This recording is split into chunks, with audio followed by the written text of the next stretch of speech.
Eibarko udalak agur esan zion Europako kirol hiriaren urteari, hiriak martxan jarduera fisikoa eta garapen soziala izeneko jardunaldia antolatuz. Arlo desberdinetako profesionalek eta adituek hartu zuten parte Koliseo Antzokiak eta Errebal Plaziak azaroaren 16an hartu zuten ekitaldian. Kirolak eta jarduera fisikoak lurraldean, gizartean eta ekonomian duten eraginaren inguruko ideien eta ikuspegien trukea bultzatzea zen jardunaldiaren helburu nagusia. Elkarrizketa irekiak egin ziren, profesionalen, adituen eta hiritarren arteko begirada bateratu bat eraikitzeko. Badakizuen moduan, aurten 2023an Eibar kirolaren Europar hiria izan da, eta horrela jardunaldi hauekin, Eibar martxan jardunaldi hauekin amaitzen dugu urtea.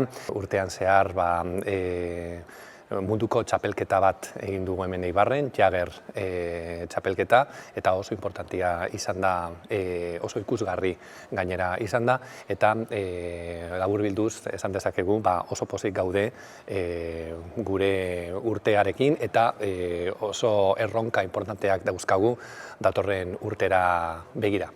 Juanma Murua kirol kudeaketako aholkulariak eta ekonomistak eskainitako kirola eta hiri agenda, hiri aktiboa garapen estrategia gisa izeneko hitzaldiak eman zion hasiera jardunaldiari.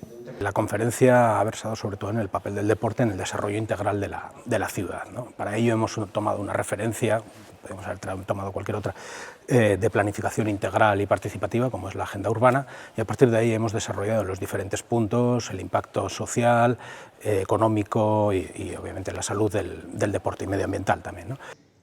Jarraian Eibar martxan, hau da, Eibarko udalak jarduera fisikoa eta bizimodu osasuntsua sustatzeko duen estrategia azaldu zen.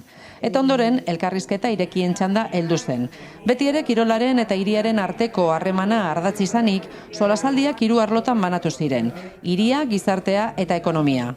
6 mahai inguru egin ziren eta parte hartzaileek planteatutako erronkei buruzko esperientziak eta iritziak partekatu zituzten.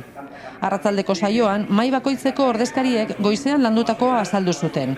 Horrela, jardunaldian parte hartu zuten guztiek, gainontzeko mahaietan izandako emaitzak ere lehen eskutik ezagutzeko aukera izan zuten. Entonces, básicamente lo que hemos tratado de analizar o identificar retos es en el ámbito de lo que sería la creación de una industria Sportech a nivel de Guipúzcoa, País Vasco.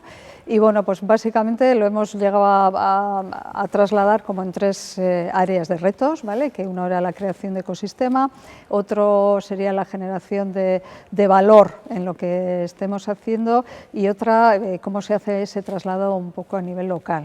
Hasierako ardatz nagusi bat azaldu da eta azalduko genuke nolabait ikusten dugula transformazio bat behar dela udal kirolean, udal kirol egituretan eta udal kirol politiketan, eta transformazio horrek eskatzen du beste begirada bat, beste posizionamendu bat, baina ez dakigula ondo nola egin.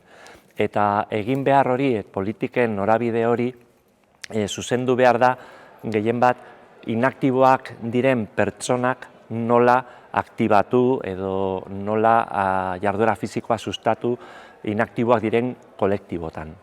Azaroaren 9tik eta 16 bitartean, buelken eskutik egin zen kirol erronkarekin amaitu zen jardunaldia. Hirian kirol egiteko espazioak edo aukerak identifikatzea eta aldi berean espazio horiek nola hobetu proposatzea zen erronkaren helburua. Eta lan honen bidez, azkenean, hiri guztiak kirolarako espazio gisa ulertzea eta hiritarren parte hartzearen garrantzia balioan jartzea.